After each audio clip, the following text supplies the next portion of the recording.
গল্প যদি কখনো আসে, যে ধরেন এরকম কারো একটা বায়োপিকের গল্প আসবে, আমার কাছে মনে হয় এটা খুবই একটা কঠিন কাজ। আমার আসলে ছোটবেলা থেকেই একটা কাউকে দেখে মিমিক করে সেটা আয়নার সামনে করার একটা হ্যাবিট ছিল। আমি পার্সোনালি ভীষণ এনজয় করেছি, সেটা নাচানাচি হোক কিংবা মানে সব মিলে পুরো বিয়েটা আমি ভীষণ এনজয় করেছি। সুপ্রিয় সুধী, সবাইকে স্বাগত জানাচ্ছি আজকের আড্ডায়। আজকে আমার পাশে যিনি আছেন, নতুন করে বলবার কিছুই নাই। আসলে আমি ব্যক্তিগতভাবে বলতে চাই, তিনি শোবিজের আমার খুবই পছন্দের একজন অভিনেত্রী। সেই ইউটার্ন থেকে আপনারা যারা তাকে ফলো করছেন তারা জানেন যে নানা মাত্রিক চরিত্র, একই সাথে কমেডি, রোমান্টিক এবং খুবই গুরুতর যে কাজগুলো হয়ে থাকে, ডেপথ যে কাজের আছে, সব ধরনের কাজে তিনি নিজেকে প্রমাণ করেছেন, নাটকে, ওটিটিতে এবং বিজ্ঞাপনে। আমরা এই বছরই তাকে হয়তো বড় পর্দায় পা রাখতে দেখতে পারবো। তিনি আর কেউ নয়, সাবিলা নূর। আমি চলে যাচ্ছি তার সাথে কথা আড্ডায় ডুব দিতে। ঈদ এবং তার বিভিন্ন কাজের প্রসঙ্গে আমরা আজকে তার সাথে কথা বলবো।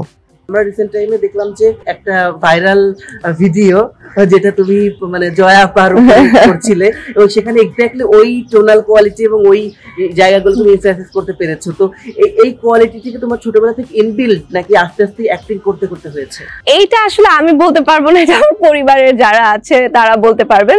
তবে হ্যাঁ, আমি যদি বলি যে আমার আসলে ছোটবেলা থেকেই একটা কাউকে দেখে মিমিক করে সেটা আয়নার সামনে করার একটা হ্যাবিট ছিল, কিন্তু ওরকম মানে অনেক বেশি না যে আমি অনেক প্র্যাকটিস করতাম বা আমার সেটা নিয়ে আসলে কোনো মানে লং টার্ম প্ল্যান ছিল, সেরকম কিছু না।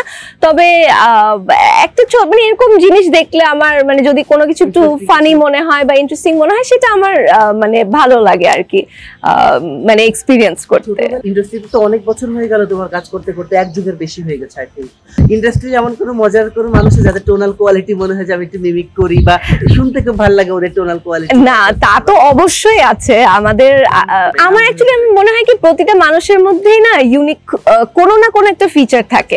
মানে আমি যদি বলি যে ধরেন আমার প্রথম টিভিসি করা হয়েছিল আদনান আর রাজীবের, এবং প্রথম নাটক করা হয়েছিল রেদওয়ান রনির। সো এই দুইজনেরও আসলে যেহেতু আমি অনেক ছোটবেলা থেকে তাদেরকে দেখেছি, তাদের কিছু পার্সোনালিটি আছে যেটা খুবই ইন্টারেস্টিং। তারপর আমি যদি অবশ্যই জয়াপুর কথা বলি, কিংবা আমি এলিটা আপুকে ভীষণ পছন্দ করি, এলিটা আপুর কথা বলি, কিংবা মেহজাবিন আপুর কথা বলি, সবার মধ্যে আসলে ইউনিক কোনো না কোনো কিছু আছে এবং ভালো লাগে সেগুলো দেখতে এবং এক্সপিরিয়েন্স করতে। এখন তো বায়োপিকের খুব জোর। বাংলাদেশে কোনো সেলিব্রিটি বায়োপিক করা হয়, মানে সেটা এনি জনরার এবং এনি মানে কি বলে জেনারেশনের, তো কার বায়োপিক করতে সাবিলার খুব পছন্দ হবে যে একদম আমাদের শোবিজ ইন্ডাস্ট্রির মধ্যে এমন কোনো নারী যার জীবন খুব অনুপ্রাণিত বা এক্সাইটিং মনে হয়? না, আসলে এরকম স্পেসিফিক আমি কারো কথা এখন বলতে পারছি না, কারণ আমার কাছে যখন গল্প যদি কখনো আসে, যে ধরেন এরকম কারো একটা বায়োপিকের গল্প আসবে, আমার কাছে মনে হয় এটা খুবই একটা কঠিন কাজ। কারণ স্পেশালি যদি শোবিজের কেউ হয়, তার মানে অডিয়েন্স তাকে দেখেছে, চেনে, জানে সে কিরকম, সে কিভাবে কথা বলে। সো সেই জিনিসটাকে নিজের অ্যাক্টিং এর মধ্যে ধারণ করে অডিয়েন্সকে বিলিভেবল করাটা খুবই ডিফিকাল্ট একটা কাজ হবে যদি কখনো আসে। সো এখন আসলে কারো স্পেসিফিক নাম বলতে পারছি না, দেখা যাক কি হয়। তারকাদের নাম মানে একটা সার্কেল, মানে বলবো যে একটা বন্ধু মহল। তো মেহজাবিন আপুর বিয়েতে যে নাচটা তোমার খুব ভাইরাল হলো, তারপরে ইয়ে হলো, মানে সবাই খুব পছন্দ করেছে। তো ওখানে একজন খুব মিসিং ছিল, মানে দুইজন ছিল মিসিং। একজনের কথা অলরেডি ইভান শাহিন সব বলে দিয়েছে যে নিশো কেন যায় না বিয়েতে, তার দাগের শুটিং ছিল ওই দিনে। অপূর্ব ভাই কি কেন ওখানে দেখা? অপূর্ব ভাইয়া তো দেশের বাইরে আছেন আপাতত। সো এখন তো আসলে লাস্ট মোমেন্টে কিভাবে করে হয়তো সেভাবে করে প্ল্যান করে আসতে পারেননি। তবে আমি এতটুকু বলতে পারি যে অপূর্ব ভাইয়া বা নিশো ভাইয়া সবাই থাকলে অবশ্যই জিনিসটা আরো বেশি ভালো লাগতো। তবে আমি এটাও জানি যে তাদের নিজেদের মধ্যেও চেষ্টা ছিল, কারণ মেহজাবিন আপু আমাদের সবারই খুবই পছন্দের একজন মানুষ এবং অভিনয় শিল্পী, এবং আরো যদি ইয়ে বলি মানে খুবই পছন্দের একজন মানুষ আসলে।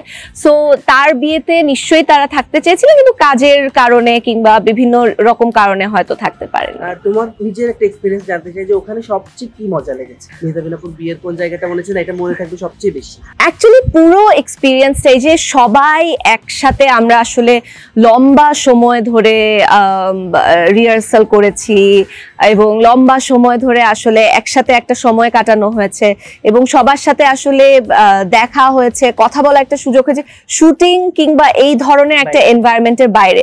সেই মেমোরিটা আসলে খুবই মনে থাকবে সব সময় এবং আমার মনে হয় যে আমি পার্সোনালি ভীষণ এনজয় করেছি, সেটা নাচানাচি হোক কিংবা সব মিলিয়ে পুরো বিয়েটা আমি ভীষণ এনজয় করেছি। তুমি তো সব নায়কের সাথে কাজ করে ফেলেছো, কিন্তু এমন যদি একটা গল্প আছে ধরো 3 জন বা 4 জন অভিনেত্রী শুধু ক্রু বা এরকম একটা ক্যারেক্টার তারা প্লে করবে, তুমি একদম তোমার উপরে ধরো ডিরেক্টর বললো যে এই ক্যারেক্টার এই ছবিটার জন্য তুমি 3 জন বা 4 জন অভিনেত্রীকে বেছে নাও তোমার সাথে, তারা কারা হবে এবং কেন হবে একটু যদি বিস্তারিত বলো। আচ্ছা, আগেই বলি এটা তো আসলে ডিরেক্টরের কাজ কাকে বেছে নিবে, বাট যদি হাইপোথেটিক্যাল কোনো সিচুয়েশনে আমার সুযোগ থাকে সেই ক্ষেত্রে আমি অবশ্যই চাইবো জয়া আহসান সেখানে থাকুক, মেহজাবিন আপু সেখানে থাকুক, বা যদি বলি যে তানজিন তিশা থাকুক, নুসরাত ইমরোজ তিশা থাকুক। তো আসলে এত নাম আছে, আমি যদি নিজেকেও বাদ দিয়ে দেই সেখানেও আসলে আমি তিশা আপু হোক কিংবা তানজিন তিশা হোক, জয়া আপু হোক, মেহজাবিন আপু হোক, ফারিন হোক, এখন যারা কাজ করছে তারাও খুব ভালো কাজ করছে, তারাও যদি হয় ওয়াই নট। এবং অনসেম্বল কাস্টের সিনেমা হোক কিংবা কন্টেন্ট হোক আমি দেখার জন্য আসলে সবসময় খুব এক্সাইটেড থাকি, সেটা দেশের বা দেশের বাইরের কন্টেন্ট হোক।